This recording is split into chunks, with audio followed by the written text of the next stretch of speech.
Hello.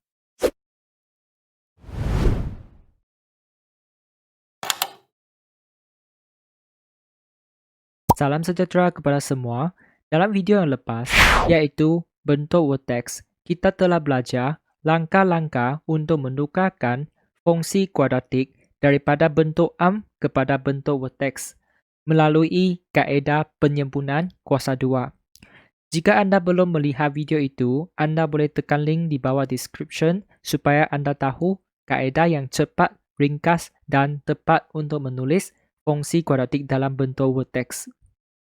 Hari ini kita akan membincangkan kegunaan atau kelebihan bentuk vertex dan kita akan menggunakan dua jawapan bentuk vertex ini sebagai soalan.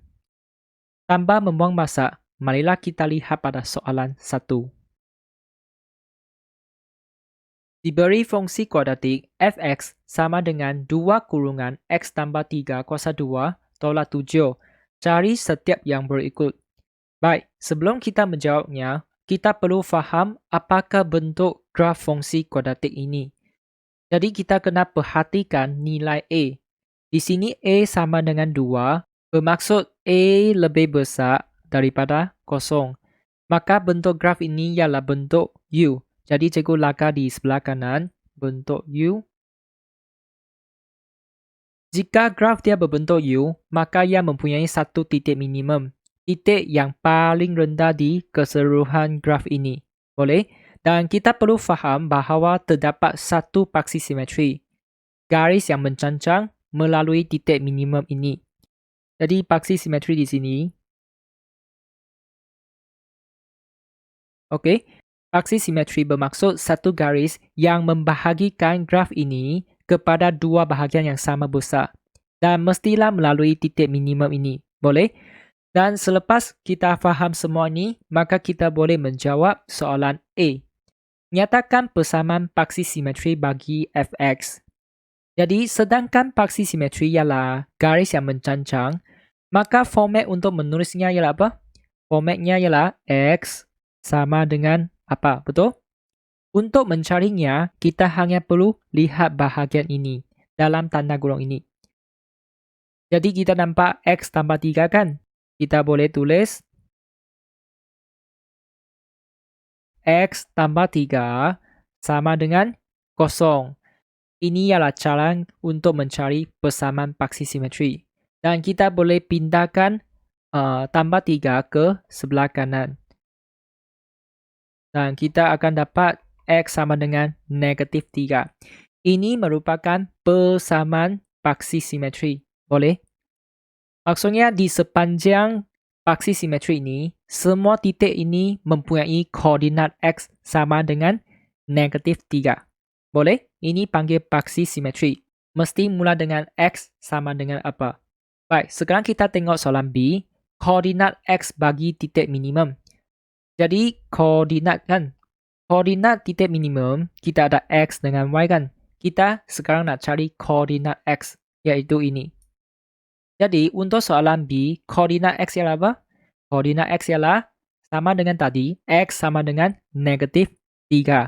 Sebab tadi saya sudah bagi tahu, paksi simetri melalui titik minimum kan?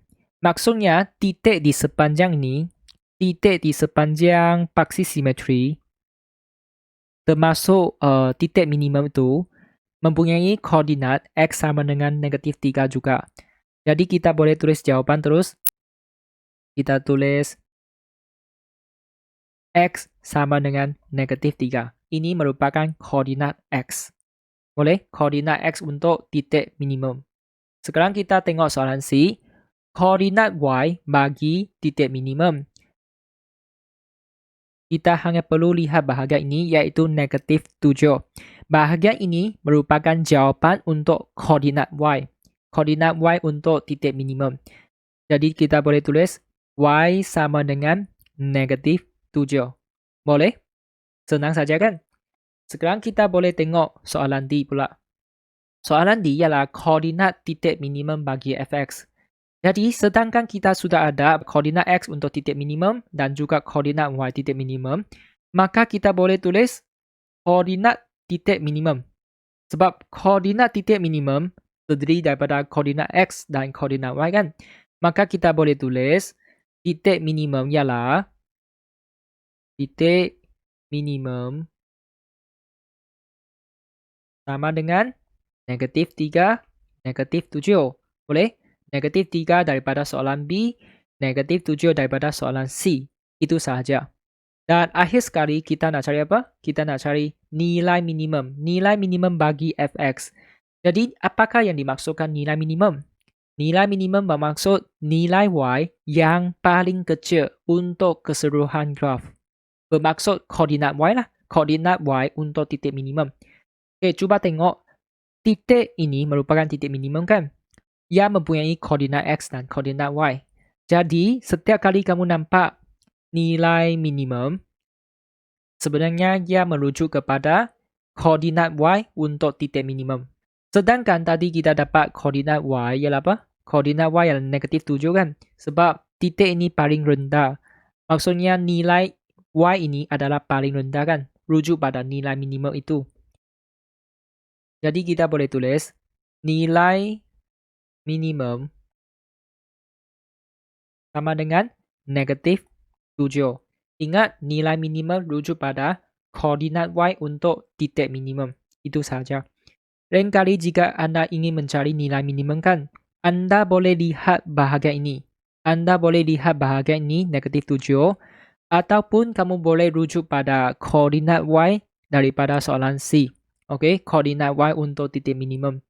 Dan di sini saya ingin menekankan bahawa koordinat titik minimum tidak sama maksud dengan nilai minimum. Jika soalannya adalah koordinat titik minimum, kamu perlu tulis koordinat negatif 3, negatif 7. Boleh? Sebaliknya, jika soalannya adalah nilai minimum, kita hanya perlu tulis koordinat y saja, iaitu nilai minimum sama dengan negatif 7. Ingat dua ini tak sama. Boleh? Maka kita sudah selesai menjawab soalan 1. Sekarang marilah kita lihat pada soalan 2. Diberi fungsi kuadratik gx sama dengan negatif 3 kurungan x tolak 1 kuasa 2 tolak 9. Cari setiap yang berikut. Sama seperti tadi, kita perlu faham apakah bentuk graf fungsi kuadratik ini. Jadi kita salin soalan di sini. Gx sama dengan ini. Boleh? A sama dengan apa? A sama dengan negatif 3 kan? Kalau A sama dengan negatif 3 bermaksud A kurang daripada 0. Maka bentuk graf ini ialah bentuk N. Betul? Bentuk N. Jadi cikgu lakukan di sini bentuk N. Okey. Apabila graf dia berbentuk N, maka ia mempunyai satu titik maksimum. Satu titik maksimum di sini. Boleh? Iaitu titik yang paling tinggi untuk keseluruhan graf. Boleh? Dan kita perlu faham terdapat satu paksi simetri. Seperti tadi, terdapat satu paksi simetri yang melalui titik maksimum ini. Okey? Garis yang mencancang. Boleh? Untuk soalan ini, paksi simetri bermaksud garis yang membahagikan graf ini kepada dua bahagian yang sama besar dan mesti melalui titik maksimum. Setelah faham semua ini, maka kita boleh mula menjawab soalan A. Kita perlu nyatakan persamaan paksi simetri bagi Gx. Sedangkan paksi simetri ialah garis mencancang ini, maka format untuk menulisnya ialah X sama dengan apa? X sama dengan apa? Untuk mencari persamaan ini, kita hanya perlu lihat pada bahagian ini. Boleh? Lihat pada bahagian ini dalam tanda kurung ini, iaitu X tolak 1. Jadi kita boleh tulis apa? Sama seperti tadi, untuk mencarinya kita tulis X tolak 1 sama dengan 0. Ini caranya. Dan kita boleh dapat X sama dengan 1. Okey? X sama dengan 1. Merupakan persamaan paksi simetri ini. Dan ini juga bermaksud apa? Di sepanjang paksi simetri ini, semua titik yang berada padanya, semua titik yang terletak pada paksi simetri, termasuk titik maksimum itu, semua mempunyai koordinat X sama dengan 1. Boleh? X sama dengan 1. Baik, sekarang kita nak cari koordinat X bagi titik maksimum kan? Tadi saya sudah beritahu bahwa paksi simetri melalui titik maksimum dan semua titik di sini mempunyai koordinat X sama dengan 1. Maka sebenarnya kita sudah ada jawaban. Untuk koordinat X bagi titik maksimum, kita boleh terus tulis X sama dengan 1. Jawapannya sama seperti persamaan paksi simetri. Titik maksimum berada di sini, kita ada koordinat X dan Y kan. Maksudnya X kita tahu adalah 1. Boleh? Baik, sekarang kita tengok soalan C. Kita nak cari koordinat Y bagi titik maksimum. Tadi saya sudah pesan, kalau nak cari koordinat Y, kita hanya perlu lihat pada bahagian ini, iaitu negatif 9. Bahagian ini merupakan jawapan untuk koordinat Y bagi titik maksimum. Jadi kita boleh tulis Y sama dengan negatif 9. Boleh? Sangat senang kan? Jadi sekarang kita tengok D. Kita nak cari apa? Koordinat titik maksimum bagi Gx. Kita nak cari koordinat iaitu XY. Tadi daripada soalan B dengan C, kita sudah dapat X1, Y negatif 9 kan? Kita hanya gabung mereka jadi satu koordinat. Boleh? Jadi sebenarnya titik maksimum ialah apa? Kita boleh tulis titik maksimum sama dengan 1, negatif 9. Ini adalah jawapan. Boleh? Dan akhir sekali kita nak cari apa? Kita nak cari nilai maksimum bagi Gx. Apakah yang dimaksudkan nilai maksimum? Yaitu nilai Y yang paling besar untuk keseluruhan graf. Yaitu koordinat Y bagi titik maksimum. Maksudnya tadi kita dapat apa? Kita tahu Y yang paling tinggi adalah apa? Y yang paling tinggi ini ialah negatif 9 kan? Paling tinggi. Okey? Titik ini ialah titik maksimum. Maka nilai Y ini adalah nilai yang maksimum kan? Okey, nilai Y yang paling besar. Jadi, kita boleh terus tulis nilai maksimum sama dengan negatif 9.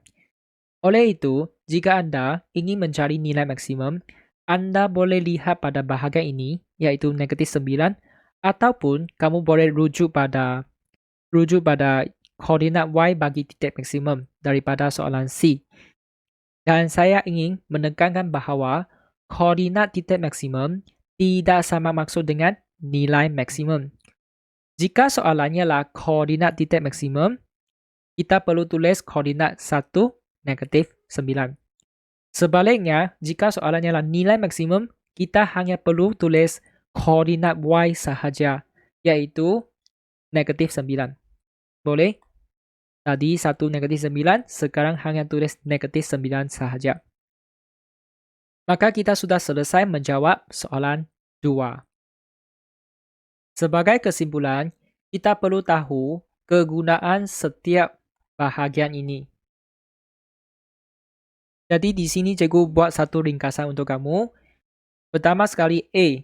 A untuk bantu kita tahu bentuk graf. Okay, bentuk grafnya U ataupun N. Supaya kita tahu sama ada graf itu mempunyai titik minimum ataupun titik maksimum. Jika A lebih besar daripada 0, graf itu mempunyai titik minimum. Jika A kurang daripada 0, graf itu mempunyai titik maksimum. Itu saja.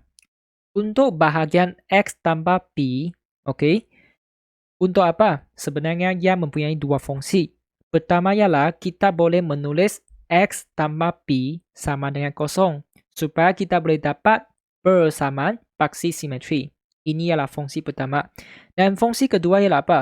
Pada masa yang sama kita boleh tahu koordinat X. Koordinat X untuk titik minimum ataupun titik maksimum. Dan akhir sekali bahagian Q. Q ini juga mempunyai dua fungsi.